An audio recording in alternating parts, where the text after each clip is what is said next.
Tena koto katua ko Arun Jacob tako ingawa no kirikirira aho. Haere mai ki Teviki o te Rio Mori. Hello everybody, this is Arun Jacob, your friendly and frank licensed New Zealand immigration advisor, and I started my live broadcast today from the beautiful city of Hamilton and a few words and sentences of Maori that I learned.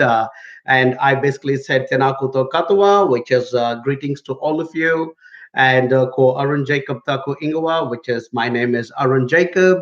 No Kirikiriroa Aho, which is I'm from the city of Hamilton, and Kirikiriroa is the Maori name for Hamilton. And I said Haere mai ki wiki Terio Maori, o Terio Maori, which is welcome to the Terio Maori Language Week, which is celebrated this week here in New Zealand. So hey, warm welcome to everybody to this beautiful week where we celebrate one of our three official languages here in New Zealand.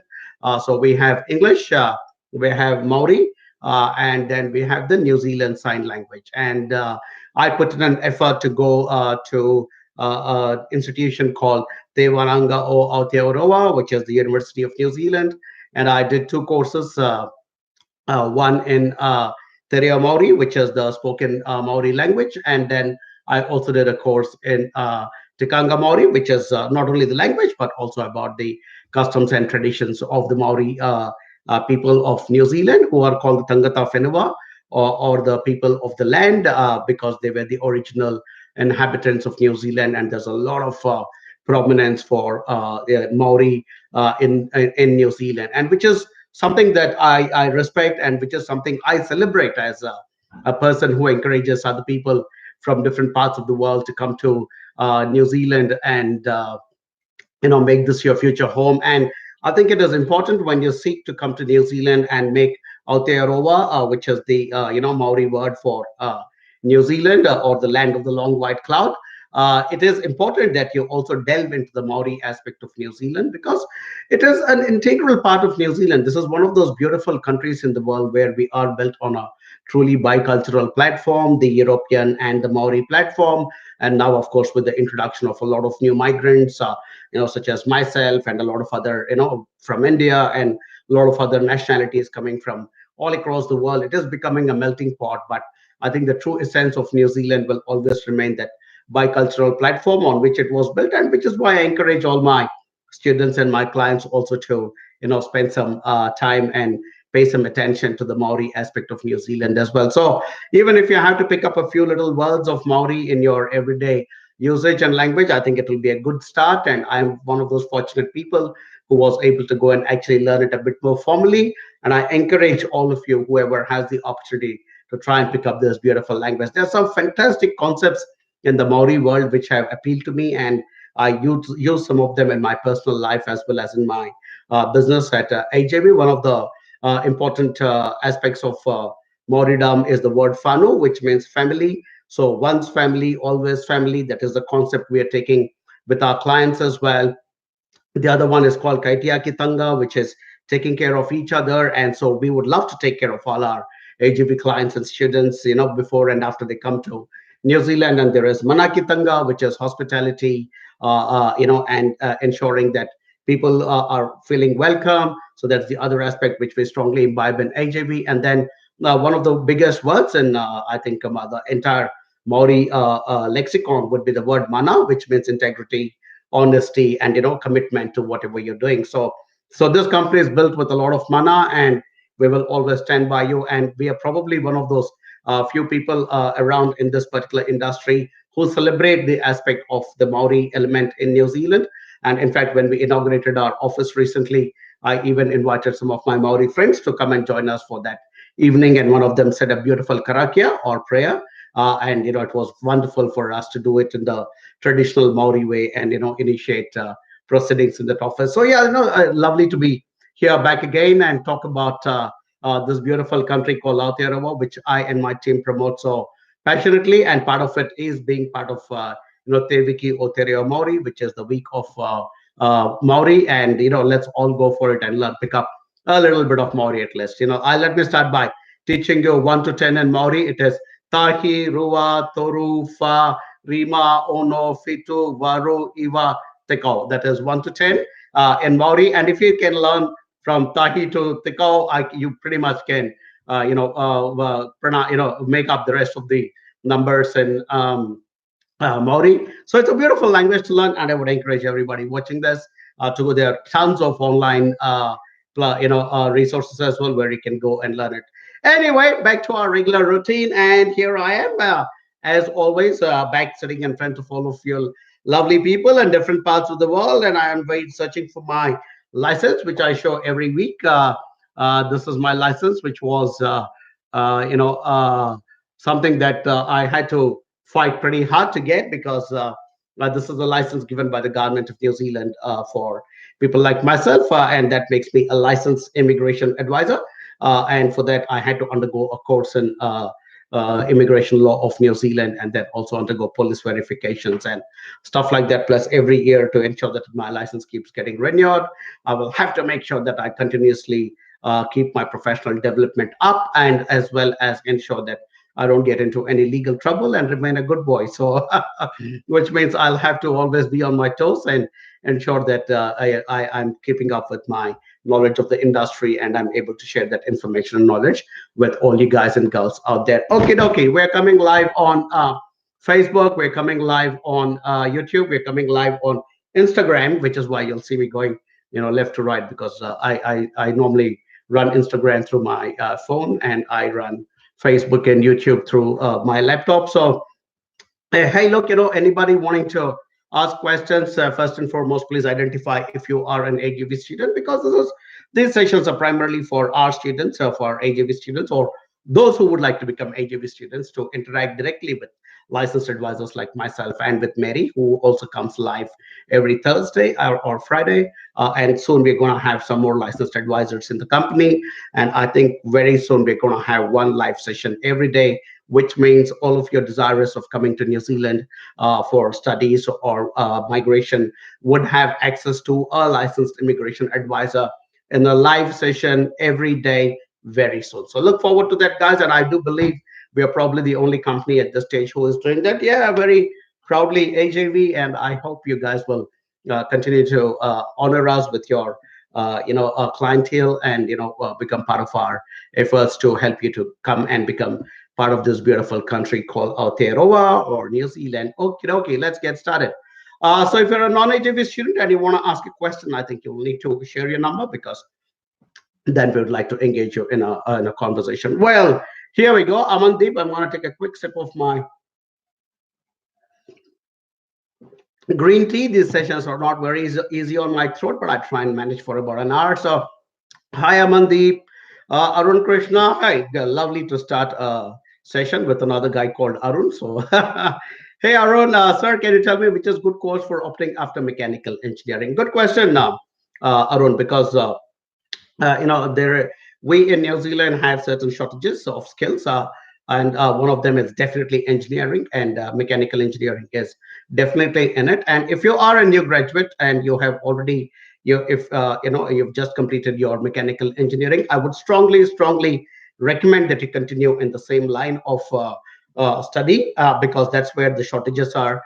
That is where the chances of getting a job will be very high, and you can pick up a job after you complete your course, which will in turn lead to your residency or your future work visas and so on and so forth. So definitely stick to mechanical engineering, Arun, or a related field.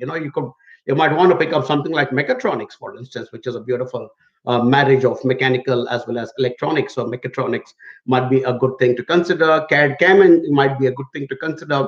Computer aided design and computer aided manufacturing, because again, that is a very specific niche skill, and people who have done this course have always emerged very successful. So that's another thing I would strongly recommend. So what I would say, Arun, is because you've shared your number, I will have one of our team members will get in touch with you shortly, and you have a good discussion. Ask questions about the different institutions, different courses, what are the papers in it.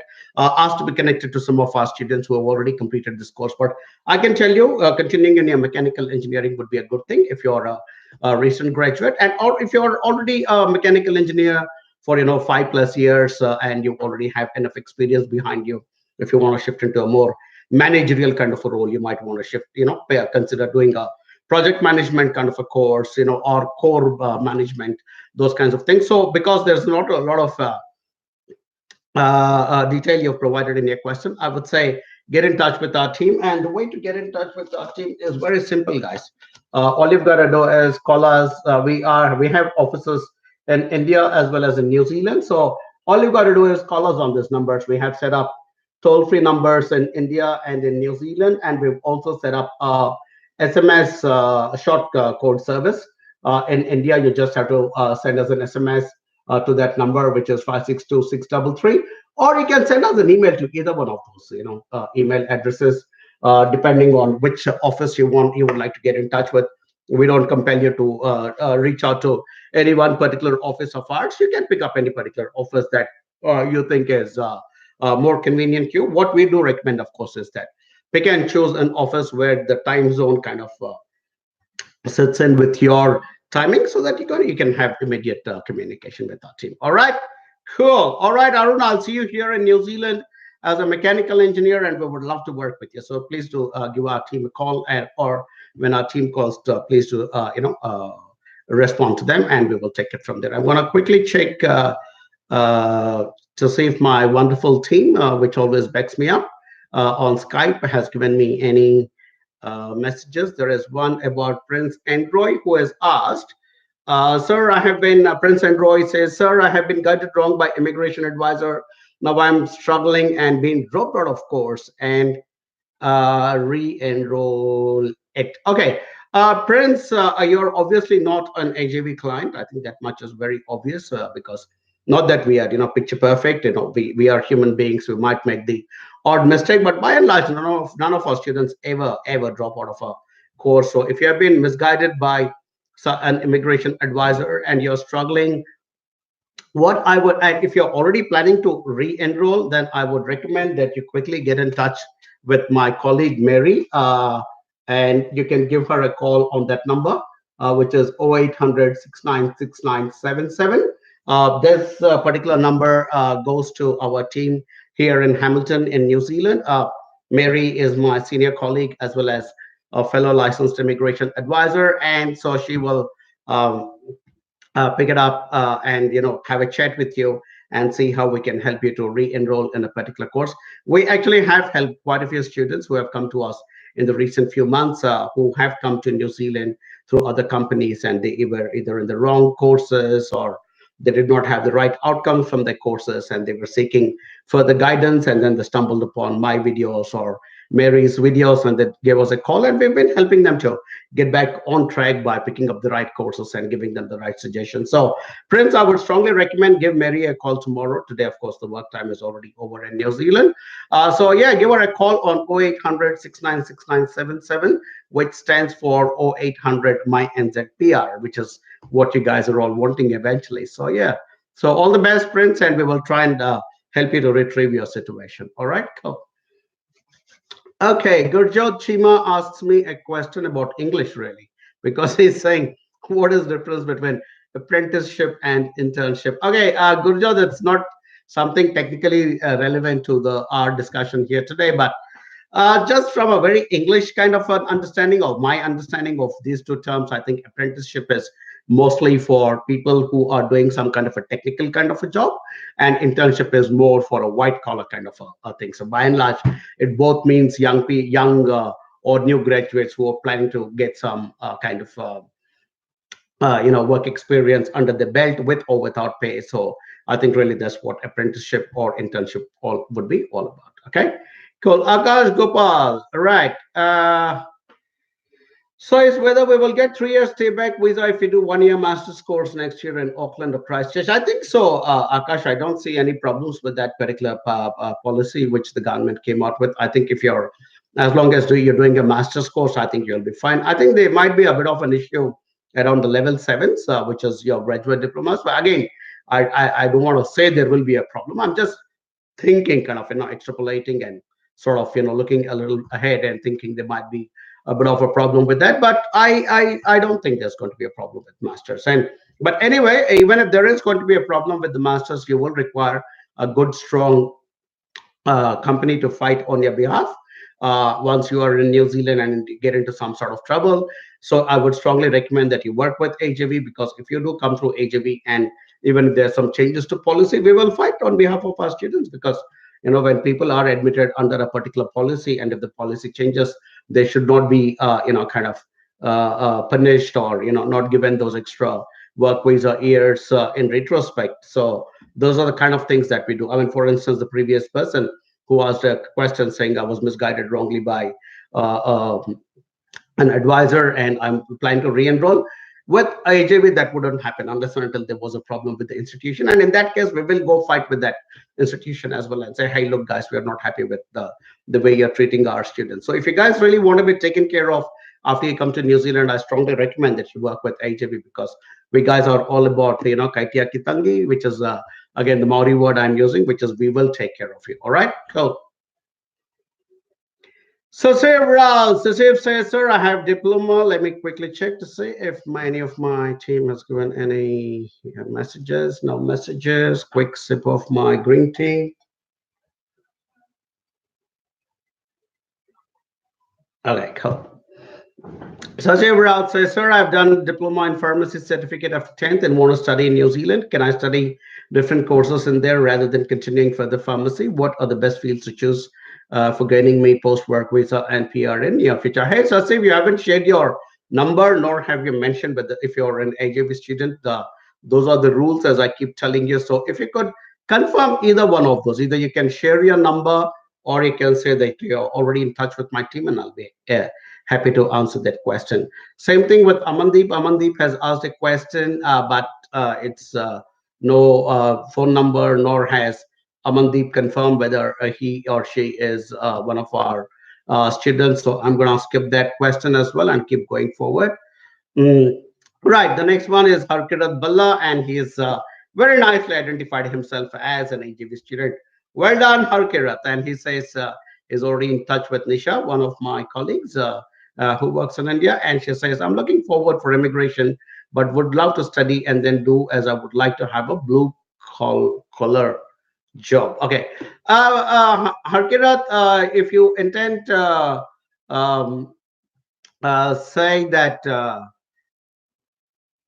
Uh, if your intention is to look for migration, I can tell you that migration directly is almost ruled out at this point in time because of the policy changes. So one of the best ways for you to do that would be to absolutely consider the study plus settle pathway, which is something I strongly advocate. And because a lot of you are looking for permanent settlement in New Zealand, and one of the best policies are available right now is to come and study and do a course where you will get a 1, 2, or 3 year post-study work visa, and then in that post-study work visa period, you can pick up a relevant job and then take that relevant job. If you at the right position and the right salary, you can apply for migration. So whether you want to pick up a blue collar job or a white collar job, it doesn't matter. Harkirat, continue to speak to Nisha, and like I told you, that is probably the best pathway at this stage in time, at this point in time. So I think you really need to continue on that particular one.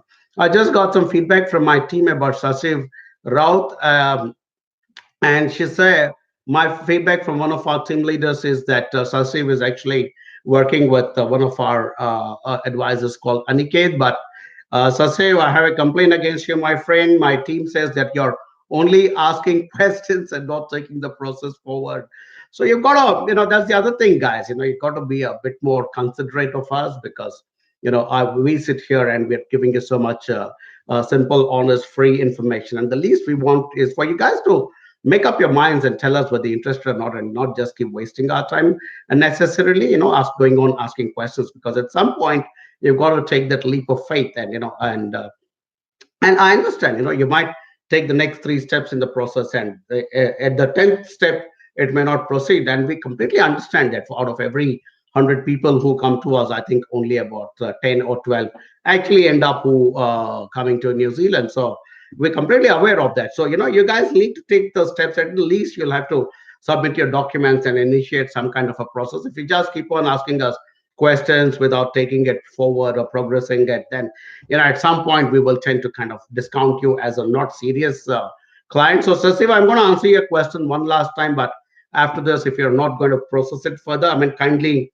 stop asking us questions. But to answer your question, if you're not interested in continuing in your pharmacy, I don't see any reason why you cannot switch your course and your subject and move into something else. I know hundreds of students who have shifted from a particular subject that they were involved with and they jumped into something else. So yeah, absolutely, I don't see any reason why you cannot do that. And which is the best course to choose for you to get PR? As I keep saying, don't get too focused on the PR. I'd say stay focused on what your real interest is, because your real interest might be deep sea diving, who knows, and there will be a course for that as well. Or your real interest might be to clean swimming pools, and there will be some kind of a course for that as well. So that sort of thing. So it has to be driven by your desire, your deep interest and your real interest, and not so much by whether you'll get a PR or not. Because if you pick a subject that is close to your heart and you kind of go for it diligently, you will end up getting that job. You will end up eventually moving up to that residency. So don't worry too much about that. I would say worry about picking the right thing that really truly appeals to you, Sasir. And Sasir, no more complaints about you from my team, please. I would really, really like you to start progressing your application forward. Okay, here's high five. That's a deal between you and me. Okay, cool. Right. I'm gonna whew, quickly checking any messages and also having a sip of my wonderful tea. All right, cool. Jaya Hari asks, hi, scope of work after MBA administration course.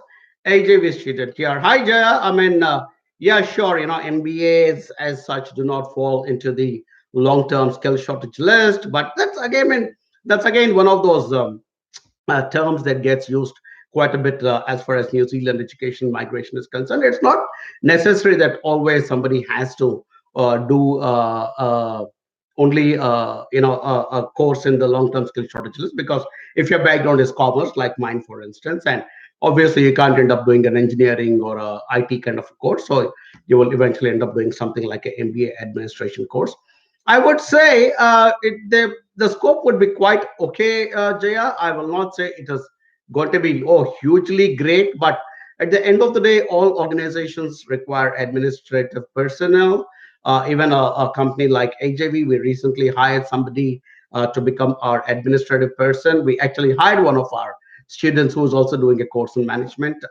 She's going to start part time, but hopefully she'll progress to a point where she will end up with a full time job with us. But administration as a whole is something that is intrinsic to all organizations, big and large. So I think the scope would be all right, I think. But for you, you will need to kind of do all the right moves after you complete your course, which is have a good CV, have a good cover letter, and make those specific approaches to the opportunities that are available on Seek and Trade Big Jobs and so on and so forth. But overall, I will say I'd put it at about 60-40 kind of a thing for MBA administration. End of the day, will you find some job? Definitely you will.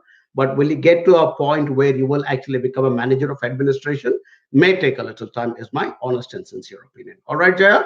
Cool. Okay. Lakshya Mehra. Okay, okay, I got some feedback about Lakshya as well.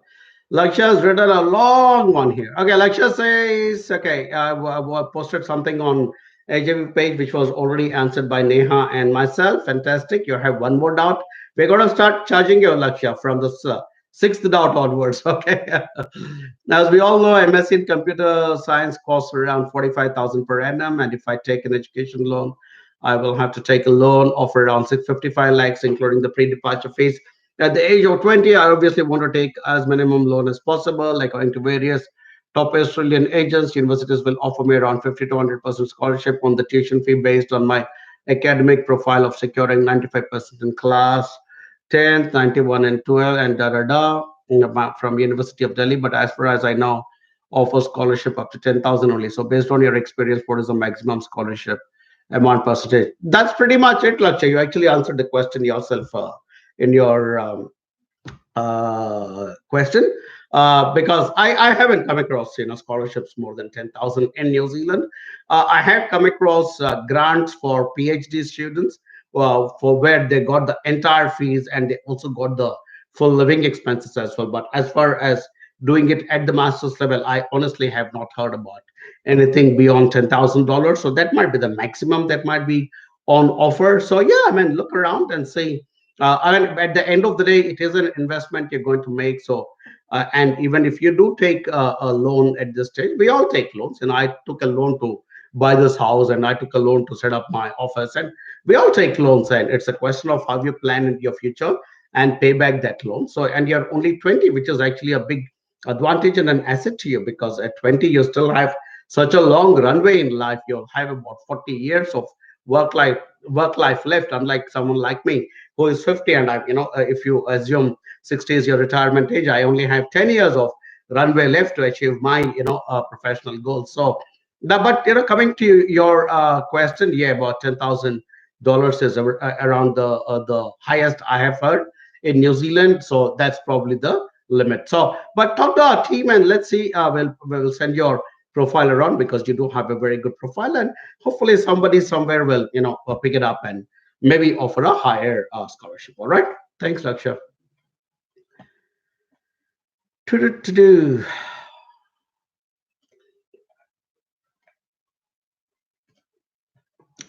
Siddharth Seni says, "Hi, sir. Can you please tell me that there any job opportunities in logistics? Because right now I'm in level 5 in Toy Ohomai."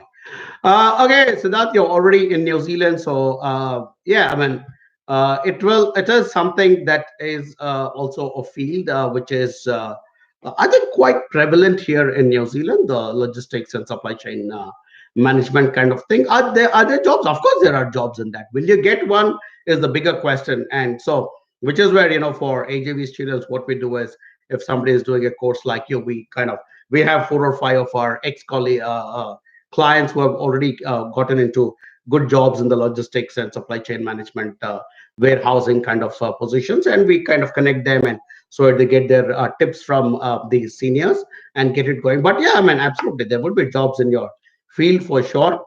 At what level you start and how you progress, of course, will depend upon you. And I wish you all the very best. I don't think you are one of our students. If you are an AGV student, just pick up the phone and talk to any one of our team members here in Hamilton, and we will connect you to some of our people who are already working in logistics and supply chain. All right, cool.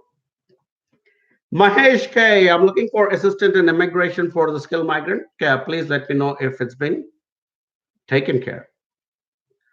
Well, I don't know, Mahesh, if you're suggesting that you've already written to us and nobody has responded back. I'm not sure what you're alluding to, but if you've already sent us your CVs, yes, well, one of us, one of our licensed advisors will definitely come back to you with an assessment. I can tell you though, I mean, unless until you have an employment here in New Zealand, or you have an offer of employment here in New Zealand, it is almost impossible to get direct skilled migration, and which is why we strongly advocate the study plus settle pathway, especially for couples. It's been working really well, where one of the one member from the couple comes to study, and the other spouse comes on a full-fledged work visa. And a lot of our clients with this particular combination of a husband wife have come in, and either the wife is studying or the husband is studying, and the other person who's got a good chance of picking up a job has gone into the job market and picked up a job, and there have been a lot of successes for us in this particular thing. So, which is why direct skill migration is almost impossible at this stage, because the government tweaked the rules some time ago. And so, because of that, I would say continue to talk to us. One of our team members will give you a call. But I can tell you right now that unless and until you do already have a job offer, or you're working in New Zealand, it is almost impossible for you to directly get a skill migration. There is a possibility you might get something called the skill migrant category job search visa.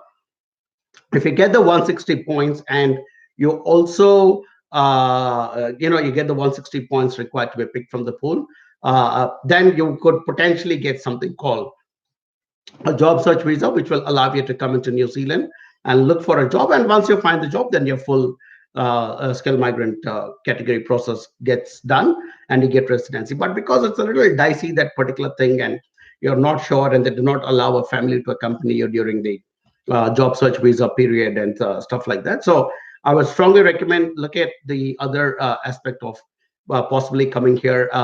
Maybe your spouse coming as a student, and you coming on a full work visa, and you can be earning from day one, and also go out and find the job and apply for residency. All right, Mike? Cool. Navneet Maini. Hello, sir.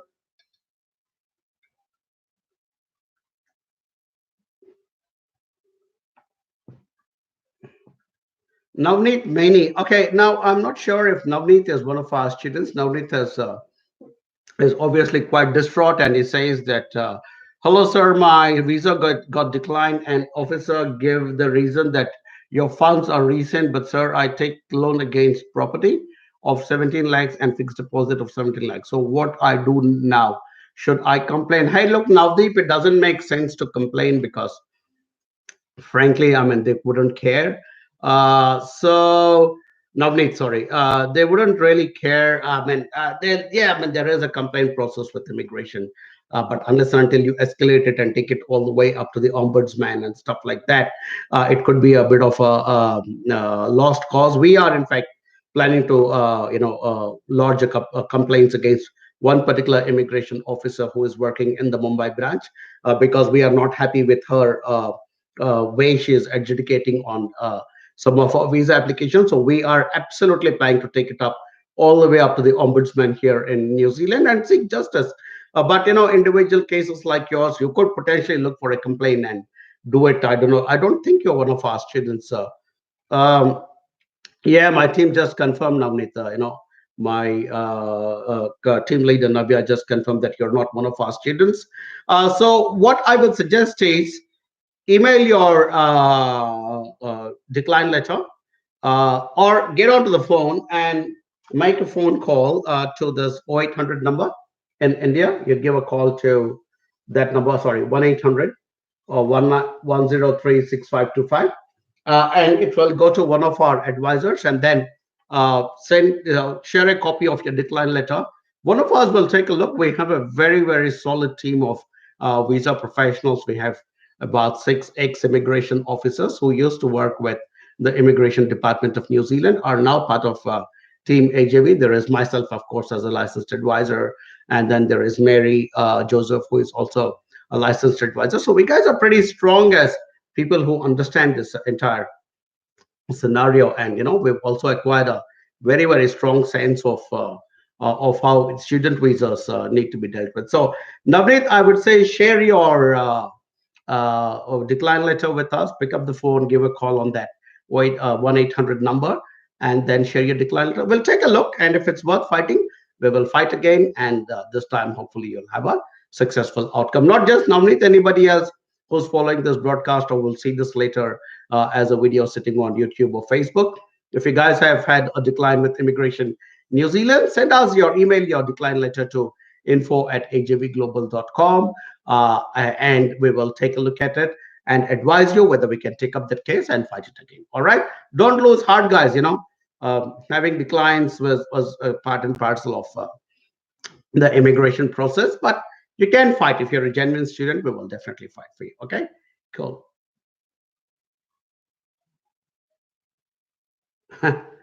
Amandeep says is not an AJV clone. Okay, client image. Hey, how about I think you're getting your typos wrong, mate. You're saying you're not. There are no clouds in AGV. I can tell you that. All right. Moving on. Okay, what was Amandeep's question anyway? I think Amandeep's question, if I can remember, when I asked him to share his number, was that there is a delay in his partnership visa. Aman, unfortunately, this is one of those things that has been happening for quite some time now, and it's got kicked up all the way to the Prime Minister of New Zealand. Everybody is trying to address it. So, all I can tell you, my friend, is just be patient, hang in there, and eventually you will get a decision on your application. All right. Radik Gajipara. I've done BE Mechanical. I have done an PTA score of 71. Can I get any scholarship from university? Which course should I prefer? Okay. Here, Radhik, good score in your PTA. Will you get a scholarship or not? We don't know till we apply. And we have very good relationships with the universities here in New Zealand. So we would be delighted to take your application and put it forward and check to see what are the scholarships currently on offer from some of these universities. And if there is one that matches your profile, we will definitely, ask those international teams to consider the fact to see whether you would be eligible for a scholarship. Which course should you prefer? As I always tell in my live broadcasts and everywhere else, you have a beautiful background as a BE mechanical guy, which is the kind of skills we are looking here for in New Zealand. So continue to do something in your BA mechanical. I mean, sorry, like in your mechanical engineering, because it is a skill that we want here in New Zealand. Or if you want to kind of add another facet to it, you might even consider doing something in highway technology. Because just last week I was meeting one of the academic heads of the New Zealand Institute of Highway Technology, which is again one of those courses which is very well made, and helping people with various technical backgrounds, including mechanical background, can join the highway technology course as well, because there's a lot of infrastructure being created in New Zealand at the moment, and because of that, there is a shortage of people in the infrastructure, highways, and those kinds of things. So, in fact, our shortage is so high in this particular area. The government has also come out with a new skill shortage list called the infrastructure and construction skill shortage list. So that's the kind of crisis we have at the moment in terms of shortage in this particular area. So you could consider continuing in mechanical, Radhik, which would probably be the most logical thing for you to do. Or I would recommend that you might consider switching and doing not switch, but getting to something a bit parallel like highway technology, because the head of the institution did tell me very clearly that yeah, anybody with an engineering background will be eligible to join this particular course. So hey, look, you have all those options. You've shared your number, Radhik. Have a chat with our team. They will get in touch with you shortly. And once they speak to you, then I think, yeah, you'll be in a better position to take a decision, because there'll be 4 or 5 different options in front of you. All right. And as long as scholarships are concerned, only once we apply is when we will know whether you're eligible or not. So go for it, submit your documents, make the application, and if your entire going for abroad is based on a scholarship, if nobody offers you a scholarship, you can drop the idea plans, and there's no cost involved. We don't take any money from you, nor have you spent any money. You're just going to scan your documents and send it to us. And yeah, but if after you get the offer, even if there's no scholarship, you might decide to take a bank loan or whatever and proceed further with it. So yeah, let's see, one step at a time. But step one, you'll have to share your documents with us so that we can make an application and then take it to the next stage. All right. Cool. Thanks, guys.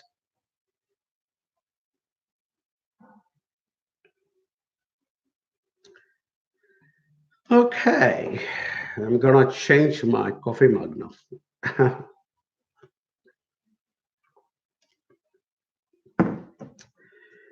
Garvit Chawla. Okay. I have 3 years experience in F&B, food and beverage service attendant, including 1 year in MSC cruises. Can I get job in New Zealand, or I have to do study in New Zealand? Then I can apply easily. I have 1 year diploma. Absolutely, Garvit. I mean, I have one of my, I have a YouTube channel called Arun Jacob. You guys can go to YouTube and type Arun Jacob, and this face will pop up at you, and you guys can take a look at all the videos I have out there. I think I have close to 300 videos at the moment. But the point is, one of my most popular videos on that is, can I find a job in New Zealand and how can I settle down there? And I've explained very clearly in that why it is almost impossible for you to find a job in New Zealand when you're not present in the country, because we already have enough talented people onshore here in New Zealand who are applying for this job. So for an employer to consider giving a job to somebody who is not present in the country, and go through the visa process and all that, is a bit of a far-fetched thing, which is why we encourage people to be present in New Zealand, make that investment of time, money, and effort, come for a course to pay. If you pick up the right level of course, you can end up with a 1, 2, or 3 years post-study work visa, and in that, with a legal visa, work visa, and a local course, and you would have understood what New Zealand is in that 1 year of study, then your chances of finding a job will become a lot easier, Garvit. So definitely, I think you've kind of answered the question yourself. Excuse me. And yeah, I would strongly encourage you consider the study plus settle pathway. All right, do expect a call from my team. And yes, once you are here, if you're coming as an AJB student, we'll provide you with as much support as we can from our side as well. All right, cool, so that you can succeed. Shaj Baby says, hi, sir. How is Massey University in Auckland for master's degree? Very good university. There is, we have 8 universities in New Zealand. All of them are very, very good universities. No problems whatsoever with any one of them.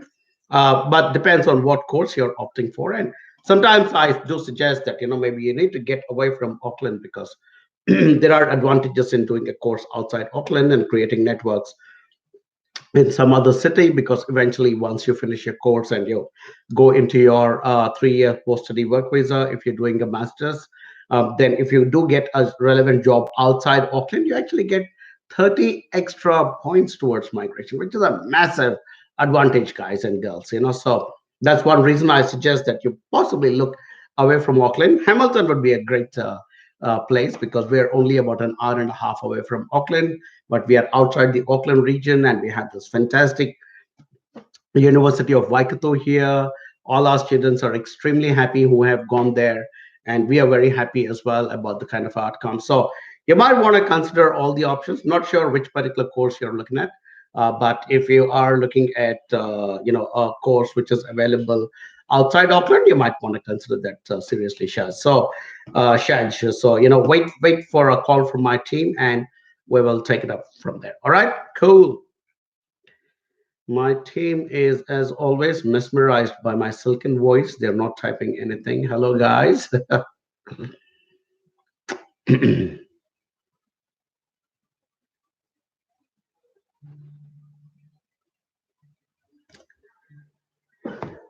Du-du-du-du.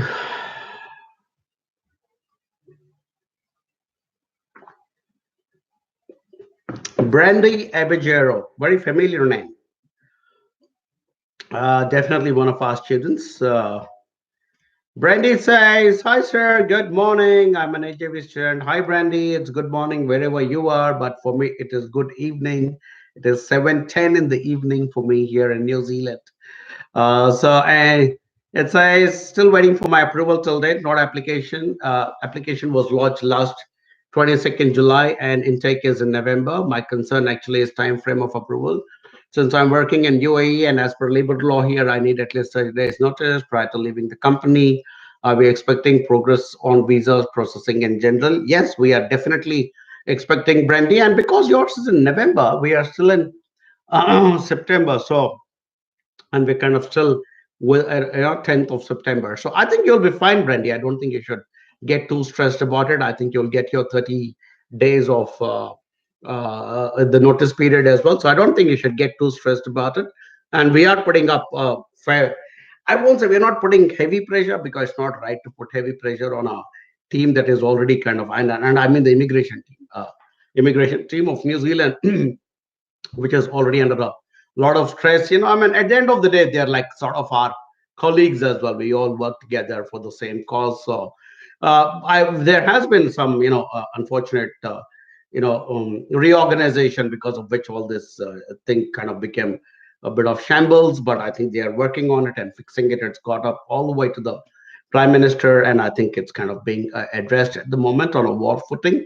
So overall, there is definitely going to be progress. I don't think you have to worry too much, Brandy, about that. And as far as your is living cost is mandatory to transfer to NZ, and how is the process for this? Because I've seen some forum for your transferring, including living cost plus the TF of the student. Okay, first and foremost, Brandy, the only forum you should follow is this forum, because unfortunately there's a lot of people who give their opinions about New Zealand education and migration, which is not correct, because you need one of these. You need to have one of these licenses to be able to give out your opinions on whether, and these are all technical points that people should not be discussing unless until they are trained to be discussing about it. And sometimes they'll end up confusing good people like you as well, Brandy. I have nothing to worry about, Brandy. You're working with, I don't want to sound immodest, but I strongly believe we are one of the best teams on earth right now who is promoting New Zealand education and migration. So, and like I said, there are licensed immigration advisors, there are ex-immigration officers, and there are a lot of us. So I think you should stop confusing yourself by going to all the other forums. Just talk to whoever is your visa officer in AJV, and we will definitely answer all your queries. Whether your living fees needs to be transferred or not depends on what is the conditions they put in your approval. So till then, there is no necessity for you to transfer your fees. All right, Brandy. So I'm requesting you, my friend, please do not confuse yourself by going to all the other forums. This is your forum. You're an AJV student, and these sessions are for you. See, I'll answer you directly, and I can tell you at this stage, no concern about your visa. At this stage, don't worry whether you have to transfer your fees, your living expenses right now or not. Once the approval comes, we will know whether we have to do it, because sometimes they'll give you something called a FTS scheme. But we will wait and watch, and then we will do it. Please continue to stay in touch with your visa officer. All right, cool. Okay, next one is Divya Sajan. Hi, sir. I am Divya. My husband Sajan is an AJV student. Hi, Divya, and hello, Sajan. He is planning to accompany the family during his studies. So, if I is applying for open work visa, is it possible for me to take a short course in New Zealand since I'm not having any work experience? If so, after completing the short course, are there chances of getting a job in entry level? Absolutely, Divya. I don't see any reason why you. So on a work visa, like a visitor visa, I think you would be able to take up a short course of 3 months duration or lesser. I will come back and confirm to you again on that, but that is by and large the standard rule. So, yeah, absolutely, you should be able to. I don't know what your background is, but if your background is, let's say, something like accounting or something, you might want to do a course in some of our accounting softwares called Zero or MYOB, some of this, which might help you. But I don't know what your background is, Divya. But yeah, if you're accompanying his hubby as on a work visa, or if you're going to be here in New Zealand, you definitely will be able to do a short-term course, no problem about it. Give us a call. We will actually advise you which course after you land here. Give us a call, speak to Mary or myself, or uh, Virginia. Anjana, one of our students, has now joined us recently as a part-time employee. Nicholas is now our full-time employee. He's also an ex-student who now, unfortunately, is still not come back to New Zealand after his little vacation overseas. But yeah, we are all there for you, so you have nothing to worry about. I wish you and Sajan a very happy journey, and we hope to see you here in New Zealand. But yep, you should be able to do a short-term course, and that's definitely going to help you to, get into some kind of an entry level job, Divya. Okay, all the best, and we are always a call away. Remember, not just Divya, but all you AJV Fano family, we are always a call away. All right, cool. JS Jessel says, work visa, New Zealand. How I wish it was as simple as 3 words. Jessel can't. It's not as simple as that. Please share your number so that we can call you back and we can give you more details on how you can actually get a work visa. Rahul Raghavan says, hi, sir, client of HAV. What is the scope and job opportunity for highway engineering in New Zealand? Very good. Good question, Rahul. I just met the head of the New Zealand Institute of Highway Technology. I called him, in fact, to my office, and we had a wonderful interaction. So his name is Matthew. And so Matthew came over, and so we had a chat. And Matthew, myself, and Mary, and Virginia, my colleagues, we all had a nice chat. And then we spent a lot of time. And only today he emailed me back saying it was nice to meet you and your team and the kind of work you guys are doing with the students. So the scope is very good. Rahul, I actually was asking Matthew very pointed questions about what is the outcome for jobs and all that. And I think he said about 80% of the graduates are getting employed after completing this course. So definitely very good course to choose from. Like I just said, about 10 or 15 minutes back, the requirement for workers in this particular field of infrastructure and construction in New Zealand is so high that the government even has come out with a whole new uh, skill shortage list called the construction and infrastructure skill shortage list. So that's that's pretty strong as an indicator that there is a pretty massive requirement for people who are completing courses in highway engineering and those sorts of infrastructure related courses. So yeah, Rahul, definitely good choice for you, well chosen. And you know what's the best part about doing this course? Your school and our office is like 30 meters away, practically 30 meters away. So anytime you get bored in college, you can come and sit in the student lounge we've created for all our students, and you can come and use our free Wi-Fi or our printing or our internet or whatever else you want to use. Okay, cool. Free coffee as well for all AJV students. Okay, where are we? Praveen Kumar Yadav.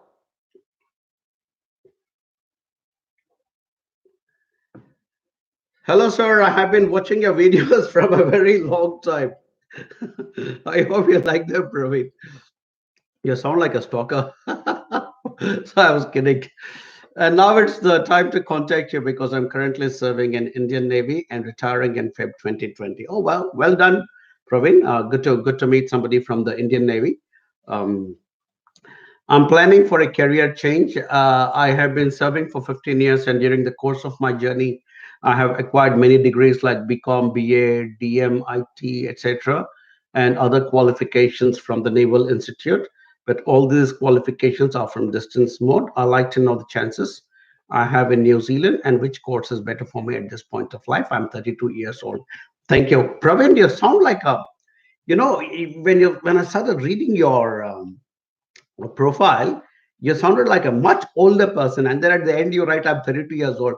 You're a young fellow, yeah. I mean, seriously, you're a very very young person, but well done. You have such a fantastic amount of background already, which means you joined the Navy at a very young age. I think you must have been only 17 or 18 when you joined the Navy, and you're only 32, and you're also coming close to your retirement. So yeah, well done. Good for you. You're done with your Navy days, and obviously, you want to look at a career. And 32 is a very young age. Well done. 32 is when I migrated to New Zealand. By the way, I'm 50 now, 51 actually in a few days' time. But yeah, so it's the right time you're taking this decision, Praveen. And I presume you're married. I'm not sure, but I'm kind of presuming you're married. So yeah, it's a good time of your life to consider to make the change. And as I was talking just some time ago, one option could be if you're married, one of your wife could potentially come or on a course, and you could potentially come on a full-time work visa because you sound like a man of many capabilities, and so you might be able to find a job and move forward towards residency. But otherwise, if you're single, you could come for a course, and absolutely no problem if you've done the your previous qualifications through the distance mode.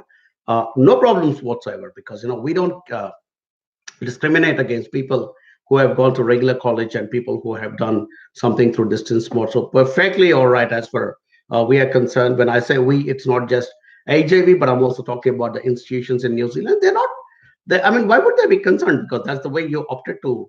In fact, my New Zealand immigration advice certificate, the graduate certificate, was also in distance mode. That doesn't make me any lesser of a license holder. So yeah, that's the way it is. So I think very good planning. And if you're going to be retiring in February 2020, good time as well to start your planning, Praveen. We would be delighted to work with you. Always a pleasure to work with somebody who's worked in the in the services. In fact, only today I posted a picture of one of my earliest students called Sharfuddin, who is now working with the Navy in New Zealand. He is now, of course, a New Zealander. He's a New Zealand citizen. He's a Kiwi, just like me. And he posted something on his Facebook saying he got a promotion in the Navy. So he joined the Navy as a chef, and so he came to New Zealand to do a course in chefing, and yeah, joined the Navy, and is one of my most wonderful, amazing, inspiring success stories. So yeah, all good. So Praveen, good choice, perfect timing, right age. Don't worry about your um, distance education courses. We should be able to get you through, and I think your English is very good as well. Like just from the way you've composed your query, your English is right up there. But we will advise you what kind of English tests you need to write, like IELTS or PTE, so on and so forth.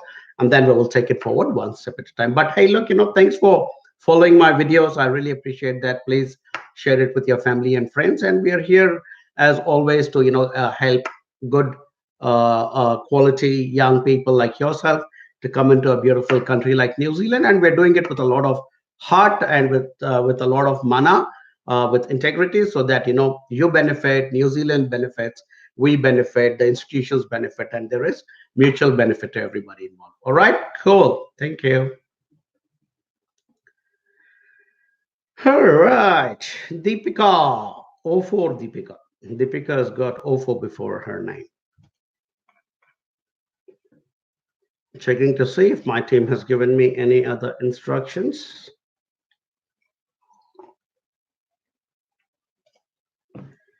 Okay, so Deepika says, "Hi Arun, I'm an HIV client. Jagrati is handling my process. I'm 39 years old. I have PhD in management and PG diploma in HRM distance learning with 8 years of university teaching experience. Now I'm interested to study MBA international business. Do you think that 39 years of age and already completed education can make difficult for me to get student visa with family? All the PhD is in management and now I'm applying MBA international business." Hey Deepika, very good question. And like I said, absolutely not a problem. 39 again is not an old age. 39 is a very young age.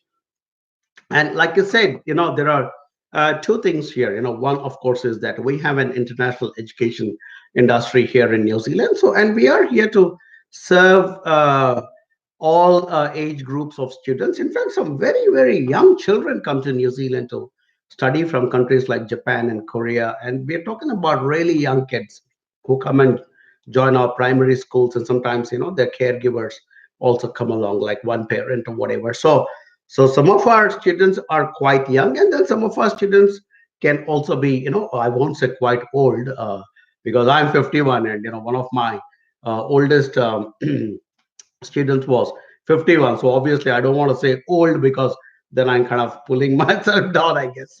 But I look, jokes apart, 39 is a fantastic age, and I think what you're doing makes sense, especially if you're going to be coming here to New Zealand with your family. This is the time, Jagrati, 39. 30s and early 40s is when you can actually set this whole thing into motion, because if you actually cross 45 onwards, then it kind of becomes a bit more um, of a challenge, because I think your own motivation levels will be dropping down, so on and so forth. So perfect age, don't worry about it. I know you already have a PhD, so be it. But let's bear in mind that your PhD was in management, and now you're planning to do international business. And to do international business, you'll have to go overseas to an international institution. That to me is the simple logic why a visa officer should be able to look at your application and say, "Yep, right, there is a logical reason why this lady is opting for this particular course." So as long as your health is all clear, I don't think there's going to be a problem for you to come into the MBA in international business in New Zealand. So good choice. I think it fits in very well with what you've done before, and also with your age factor as well. 39, coming for a master's at in international business at an international level. I can see that whole story fitting in quite nicely. And if any visa officer does create a fuss about it, don't worry. We will take it up with that particular officer and write back some very strong advocacy letters from our side. All right. Hey, and Deepika, thank you so much for choosing to work with AJB. Much appreciated. We commit our support to you throughout your entire journey, before and after you land in New Zealand. All right. Thank you. Ahmad Mahfouz, what is the PR possibility of chemical engineering? Depends on how well you write your finish your course and pass it, Ahmad. But Ahmad Mahfouz, I have a pretty strong complaint about you from my team. I love the comments my team writes the moment they pick up the names of some of you guys when you come online during some of my chats. I'm going to read out what my team has written about you. And so I wanted to listen to this carefully. This is Ahmad Mahfouz asks a million questions and is unwilling to take things further. We actually dropped him as a lead. Okay, Ahmad, so those are not good things, right? They apparently ask a million questions. You sound like somebody I know. I'll not say who, but but hey, Ahmad, Good chemical engineering is a good choice, but you got to stop asking a million questions because you've just finished million and one questions. Get on with it. Get on with the process. And apparently, my team has actually already dropped you as a lead. So, but if you do show good, genuine interest, we would be happy to work with you again. So, I mean, that's what I keep saying, Ahmad. You guys have to. You guys are not kids any longer. You're all grown-up people. Here in New Zealand, I see when I go to pick up my kids from school, I see young people so mature. We're talking 17, 18-year-old people who are so full of maturity and confidence in taking life decisions. And unfortunately, some of you guys and girls go on forever and ask us like a zillion questions, and then nothing comes out of the whole thing. I sometimes wonder if it is the universe's way of checking where our patience level is. But hey, look, what the heck? We'll keep working with a smile on our face. All right. A million questions. From today, your name is going to be Million Questions, Mehfuz.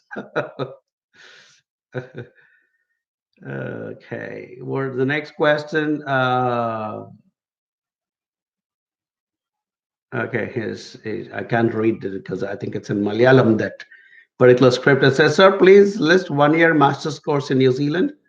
I did PG in engineering in India.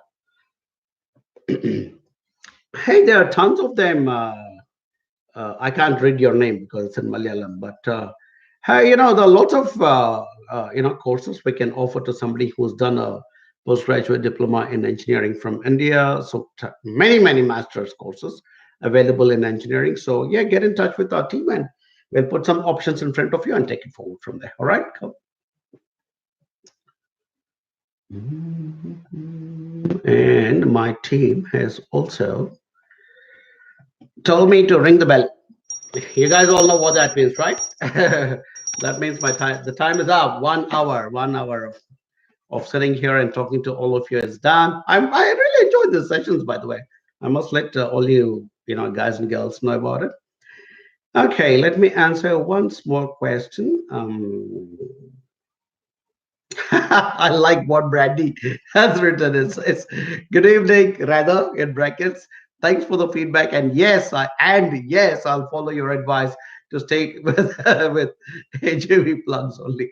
Thanks, Brandy. Seriously, otherwise you'll just get very confused and you'll go all over the place. So yeah, thanks. Just listen to us. We are here to help you guys, and we'll continue to be great friends even after you come here. So don't worry about it. Yeah. Unfortunately, in this education migration industry, every guy with a table and the two chairs and a board outside thinks he or she is an expert, but it doesn't work that way, guys. You'll need to actually work with somebody who is licensed by the government of New Zealand, and that like I said, that's when you are protected. Your future is kind of taken care of. All right. Thanks from Divya. She says thanks to that as well. Mm, and yeah, she's asked some other. Divya, you've asked some other follow-up question. We will definitely help you once you come here. Don't worry about all that. And I'm just quickly going down to see if anybody else from. Hey guys, anybody else from our client list that I'll need to. All right. Praveen says, "Thank you. You're welcome, Praveen. Would love to see you come here and work, and I'll connect you to our own Navy guy and all this stuff." Okay. Hey guys, I'm in a bit of a mood for a Waiata because again it is Te Reo Maori week. Waiata means a song in Maori, and so part of my course involved learning lots of songs as well because the Maori culture has also got lots of song and dance as well. So a song is Vayata and dance is Kanikani. So I actually know quite a lot of things and like so the one of the first things they teach you when you go to learn Maori is they teach you the vowels and the consonants like A E I O U, which is the English vowel. So similar in Maori, but we pronounce it as A E I O U. So this is how it goes. So to learn Maori, this is how, what you sing. You sing Ahaka ahaka mana para tawa nafa eheke mene pere te vene fe ihiki ihiki mini piri ti vini fi ohoko mono poro to no fo, a e I o u. Ohoko mono poro to no fo, ahaka. Oh, well, that was lovely to share my Wayata with all of you, but that's how I learned the Maori language because that's the song they teach us to remember the vowels and the consonants, and we would all sing in class and have tons of fun. Someday I'll keep telling you all my Maori stories, but overall, I feel so blessed to be here in this beautiful country called New Zealand. And I thank whatever is out there for this blessing of being here. And my team and I will look forward to helping more deserving people to come into this country and create a beautiful life here for yourself as well. All right.